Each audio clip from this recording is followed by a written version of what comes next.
10 नवंबर 2020।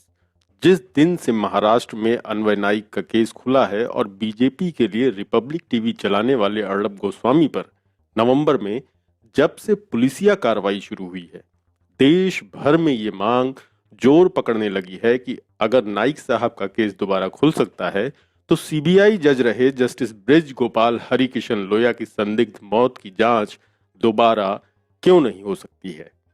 इसी सिलसिले में नागपुर में जुडिशियल एक्टिविस्ट अभियान बाराहते ने 4 नवंबर 2020 को महाराष्ट्र सरकार के गृह मंत्री और महाराष्ट्र सरकार को एक चिट्ठी भी लिखी है। अभियान ने पत्र लिखकर अर्णब गोस्वामी की केस के तर्ज पर जस्टिस ब्रिज गोपाल हरिकिशन दास लोया की संदिग्ध मौत के मामले की फिर से जांच कराने और उनके मामले में झूठी फाइनल रिपोर्ट दाखिल करने वाले पुलिस कर्मियों के खिलाफ कार्रवाई करने के लिए निवेदन किया है। आपको बता दें कि अन्वय नाइक के मामले में भी उन पुलिसकर्मियों पर कार्रवाई हो रही है जिन्होंने उनके केस में क्लोजर रिपोर्ट दाखिल की थी। अभियान बाराहते को 5 नवंबर को महाराष्ट्र सरकार की ओर से जवाब भी मिला है, जिसमें कहा गया है कि उनका ईमेल मुख्यमंत्री उद्धव ठाकरे के कार्यालय को मिल गया है और आगे की कार्रवाई के लिए इसे गृह विभाग के अतिरिक्त सचिव को फॉरवर्ड कर दिया गया है। नागपुर कचहरी में अभियान बाराहते के सीनियर सतीश महादेव राव यूके बताते हैं कि अन्वय नाइक और उनकी मां की आत्महत्या केस में क्लोजर रिपोर्ट चली गई थी। फिर शिकायतकर्ता ने अर्जी दाखिल करके केस समरी को री इन्वेस्टिगेशन में कन्वर्ट करवाया और कोर्ट ने उसकी अर्जी स्वीकार कर ली, यानी जो क्लोजर रिपोर्ट दाखिल की गई थी वो झूठी थी। सतीश यूके ने बताया कि जब उसे री इन्वेस्टिगेशन के लिए भेजा गया तब जाकर उसी ग्राउंड पर स्टेट ऑफ महाराष्ट्र ने पाया कि अर्णब गोस्वामी इसमें दोषी हैं, इसलिए उनको अरेस्ट किया गया, जबकि उस केस में पुलिस ने पहले ही क्लोजर रिपोर्ट लगा दी थी। अब अभियान बाराहते ने अपने पत्र में यह मांग की है कि जिस पुलिस ऑफिसर ने जज लोया मामले में क्लोजर रिपोर्ट लगाई है उसके खिलाफ कार्रवाई हो, क्योंकि उसने आरोपियों को बचाने की कोशिश की। अपने पत्र में अभियान बाराहते ने अनुरोध किया है कि इसी तरह से जज लोया मामले में हेर फेर करके फर्जी कागजात बनाए गए हैं, उनके केस में ओरिजिनल दस्तावेजों को छुपाया गया और झूठी क्लोजर रिपोर्ट दाखिल की गई। उन्होंने मांग की है कि इस केस को भी, जज लोया के केस को भी रीओपन किया जाए ताकि इसमें सही सबूत रिकॉर्ड पर रख करके आगे की कार्रवाई हो पाए। पिछले साल जब महाराष्ट्र में महाविकास अघाड़ी की सरकार बनी और बीजेपी सत्ता से दूर हुई तो एक बार फिर जज लोया की संदिग्ध मौत की जांच को खोले जाने की मांग उठी थी। तब एनसीपी प्रमुख शरद पवार और महाराष्ट्र सरकार में गृह मंत्री अनिल देशमुख ने जज लोया केस को खोलने के संकेत दिए थे। 3 दिसंबर 2019 को मराठी न्यूज चैनल एबीपी माझा को दिए इंटरव्यू में शरद पवार ने कहा था कि अगर मांग होती है और इसकी जरूरत पड़ती है तो सीबीआई जज ब्रिज गोपाल हरिकिशन लोया की मौत के मामले की जांच कराई जानी चाहिए। कार्यक्रम में शरद पवार ने कहा था कि उन्हें पता नहीं है, उन्होंने अखबारों के कुछ लेखों में पढ़ा कि महाराष्ट्र के लोगों के बीच जस्टिस लोया की मौत की गहरी छानबीन करने के लिए चर्चा चल रही है। इसके बारे में ज्यादा जानकारी नहीं है। अगर जांच के लिए मांग है तो किसी को इसके बारे में सोचना चाहिए कि लोग किस आधार पर ये मांग कर रहे हैं, इसमें सच्चाई क्या है, इसकी जांच होनी चाहिए।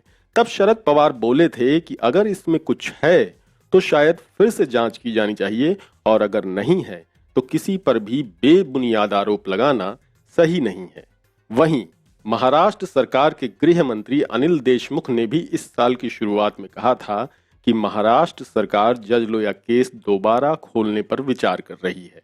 लोया की मौत के मामले में महाराष्ट्र के गृह मंत्री अनिल देशमुख ने कहा कि कई लोगों ने उन्हें फोन किया और दावा किया कि उनके पास मामले में नए सबूत हैं। उन्होंने उनसे कहा कि आओ और उनसे मिलो, लेकिन अभी तक उन्हें कोई ठोस सबूत हाथ नहीं लगा है, न कोई उनके पास कोई ठोस सबूत लेकर के आया है। अनिल देशमुख ने इससे पहले कहा था कि अगर उनके पास ठोस सबूत आते हैं तो ये मामला फिर से खुल सकता है। उन्होंने कहा था कि कोई उन्हें सबूत ला कर दे तो वो जांच शुरू कर देंगे। ये तो वही बात हुई कि मरीज को कोरोना है, लेकिन मंत्री महोदय के सामने मरीज को पहले तो ये साबित करना पड़ेगा कि उसको कोरोना है, उसे अपने कोरोना होने का सबूत दिखाना पड़ेगा, तब कहीं मंत्री महोदय मरीज का इलाज शुरू कराएंगे। आपको ये बताते हुए दुख हो रहा है कि इस तरह के बयान देकर महाराष्ट्र की शिवसेना, एनसीपी और कांग्रेस की सरकार, मिलीजुली सरकार जज लोया केस पर महज राजनीति ही कर रही है। वरना जज लोया केस में जितने सबूत अदालतों और अदालती फाइलों में भरे पड़े हैं, मीडिया में एक एक सबूत दिखाए गए हैं और उनका भरा पूरा आर्काइव इसी चैनल पर मौजूद है। महाविकास अघाड़ी सरकार में गृह मंत्री अनिल देशमुख को अब शायद उससे ज्यादा की जरूरत ही नहीं पड़ने वाली है। अन्वय नाइक केस में एक सुसाइड नोट पर अगर अनिल देशमुख इस मामले को खोल सकते हैं, तो जज लोया केस में तो ढेरों सबूत इसी चैनल से लेकर जनचौक वेबसाइट और द कैरवान मैगजीन की वेबसाइट पर भरे पड़े हैं। हमने रवि भवन के रजिस्टर में छेड़छाड़ से लेकर डीएम ऑफिस से निकाली गई प्रोटोकॉल बुक तक दिखा रखी है। इसके साथ ही जज लोया की ईसीजी रिपोर्ट से लेकर उनके पोस्टमार्टम तक में हुए खेल की जानकारी सबूतों के साथ दे रखी है। लेकिन शायद महाराष्ट्र के गृह मंत्री अनिल देशमुख के लिए इतने सबूत काफी नहीं है। उन्हें शायद किन्हीं खास सबूतों की तलाश है। शायद यही वजह है कि अब इस मांग का जिम्मा सोशल मीडिया ने उठाया है। जिस दिन से मुंबई में पुलिस ने अर्णब गोस्वामी को गिरफ्तार किया है, सोशल मीडिया पे हजारों हजार लोगों ने जज लोया केस को भी दोबारा खोले जाने की मांग की है। कर्नाटक कांग्रेस के नेता श्रीवात्सा ने अर्णब की गिरफ्तारी के तुरंत बाद ट्विटर पर यह मांग की कि अब वक्त आ गया है कि जज लोया का केस फिर से खोला जाए और उसमें भी लोगों की गिरफ्तारी की जाए। ओबीसी आंदोलन से जुड़े डीएन यादव ट्विटर पर कहते हैं कि अगर अन्वय नाइक के साथ इंसाफ हो रहा है तो इंसाफ तो सीबीआई जज लोया की मौत पर भी होना चाहिए। आपको बता दें कि ट्विटर और फेसबुक पर 4 नवंबर से ही जस्टिस फॉर लोया का हैशटैग ट्रेंड कर रहा है। फेसबुक, ट्विटर, रेडिट और व्हाट्सएप जैसे सभी सोशल मीडिया हैंडल्स को अगर जोड़ें तो 4 नवंबर के बाद से लाखों लोग अभी तक जज लोया की संदिग्ध मौत की जांच की मांग कर चुके हैं। लेकिन शायद जज लोया के मामले में महाराष्ट्र की उद्धव ठाकरे सरकार कान में तेल डालकर सो रही है, या फिर लगने को तो ये भी आरोप लग सकता है कि आखिरकार शिवसेना है तो भाजपा की बी टीम ही। और ऐसा आरोप हम नहीं लगा रहे हैं, सोशल मीडिया पर ऐसे आरोप आमतौर पर लोग लगा रहे हैं जिन्हें इस केस में उद्धव ठाकरे की सरकार के आने के बाद न्याय की उम्मीद जगी थी और जो अब बुझने की कगार पर है। इसी तरह से व्हाट्सएप पर जज लोया की मौत की जांच की मांग को लेकर कई तरह के मीम चल रहे हैं।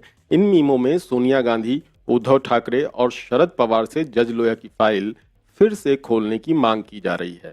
फेसबुक पर पुणे से सुशील जोहरापुरकर लिखते हैं कि अर्णब तो बस एक झांकी है, जज लोया का केस अभी बाकी है। बिहार के समस्तीपुर से जितेंद्र नारायण लिखते हैं कि अमित शाह की परेशानी अर्णब की गिरफ्तारी से थोड़े है, डर है तो जज लोया का मामला खुलने से। अभी तो दलाल ही गिरफ्तार हुए हैं, भक्त तो डर गए हैं अपने भगवान की गिरफ्तारी से। मुंबई में महेंद्र पंडागले की फेसबुक पोस्ट खूब शेयर हो रही है, जिसमें जज लोया मामले में कांग्रेस के मुंबई में हुए प्रदर्शन की फोटो लगाकर जज लोया केस को रीओपन करने की मांग की गई है। सबसे ज्यादा तो लोग 10 जनवरी 2020 को छपे अनिल देशमुख के बयान को शेयर और रीट्वीट कर रहे हैं, जिसमें उन्होंने कहा था कि अगर सबूत मिले तो फिर से जज लोया की फाइल खुलेगी। जज लोया केस में आपको याद दिला दें कि जुलाई 2018 में सुप्रीम कोर्ट ने जज लोया की मौत की जांच के लिए दायर एक समीक्षा याचिका को खारिज कर दिया था।